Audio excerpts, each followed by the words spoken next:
right at the beginning when Women in Black started, 1990s, early 90s. I'm an academic activist. I write books, that's my work. I do research, okay, and I publish stuff. And I've published a lot of books about other activists, especially women in other countries. And I feel very uneasy writing about people if I don't do it myself. I like to be actually part of an active movement as well. The two things work very well together because I'm doing research on women who are activists and I know about it because I do it myself. There's something very, I don't know, it's a good feeling to turn out at the same place every week and to engage with people on the street. You're one of them, but you've seen there are lots of other people talk to us over the course of an hour. And even if it's only a little drip of information that we give, and maybe courage that you can do something, it has an effect, I think. I like to think it has an effect. Well, I started to be involved with Women in Black, I suppose, about 18 years ago when we first started here. And I started to be involved with them because it was something very specific that happened that I agreed with. I agreed with their anti-militarist stance. They're not just anti a specific war, they're anti-war, and that's very important to me. I was also a bit fed up with a lot of peace demonstrations, so-called, which actually got rather noisy and for me a bit too sort of male and slightly aggressive. And I thought that was the last thing I wanted was a sort of aggressive feeling on a peace march. And there's something really rather wonderful about the way I think that thousands of people in the course of an hour see Women in Black standing here, being quiet, being very specific about what we're saying. We're anti-militarist, we're feminists, and we cover a range of countries that I think it's important to cover. I was a good friend of Hagar Rublev, who started Women in Black in Jerusalem, and then I got involved with Women in Black in Belgrade, opposing the warmongering of the Yugoslav government of that time. And we set up Women Against War Crime in London, and then that kind of morphed into Women in Black, and we started doing regular vigils. And I'd kind of been involved since the very beginning. I'm here whenever I can be, and it just gives me that moment of quiet, I guess. In the middle of London, it sounds strange to say that, but when I can reflect on the work I do, the need for women to stand up against militarism and violence wherever it occurs, to stand up against nuclear weapons, to stand up against rape used in war and rape used in relationships, and just to be seen at the centre of London resisting militarism and war. That's why I come. Okay. Well, I'm a regular Woman in Black activist, and that means I come whenever I'm here in London on a Wednesday to stand here because I feel that that's a way of reaching out to the public. In fact, I am an activist with the Women's International League for Peace and Freedom, and that is a membership organisation.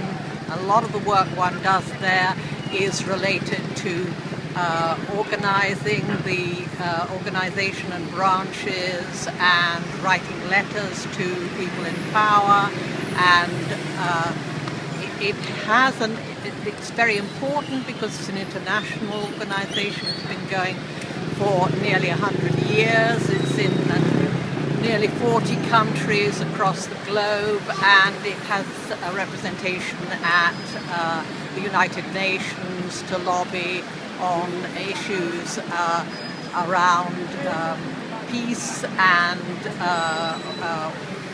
women's issues. I see it as a feminist organisation, and so is Women in Black. The difference with Women in Black is that it's not a membership organisation. Women turn up when they are able to, but somehow or other, because of the level of activism among the key women, we keep going. We have a collective way of looking at our issues regularly, so that maybe we've got half a dozen issues going at any time from trident replacement, Israel, Palestine, issues in Africa and the Congo in particular.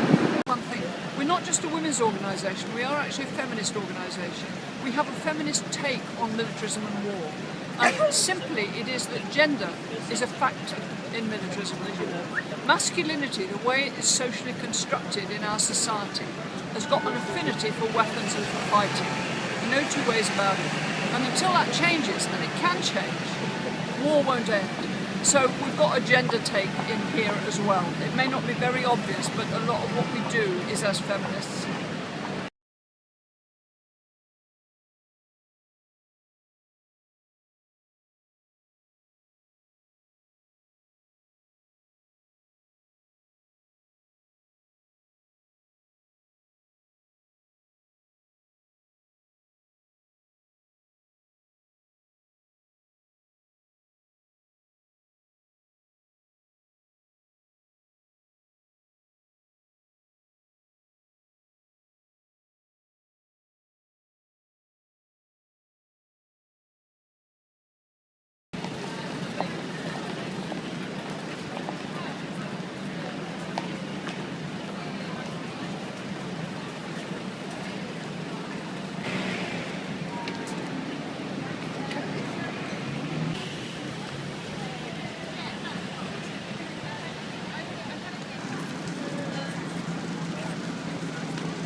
Yeah, it's fine. Both ways.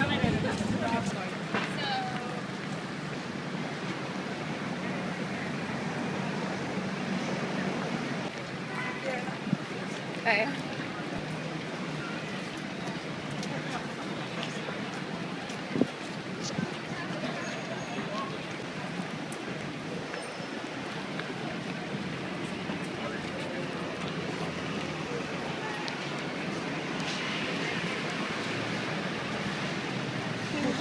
You don't look back.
I don't even know where the fuck it was, but there was a big protest down there.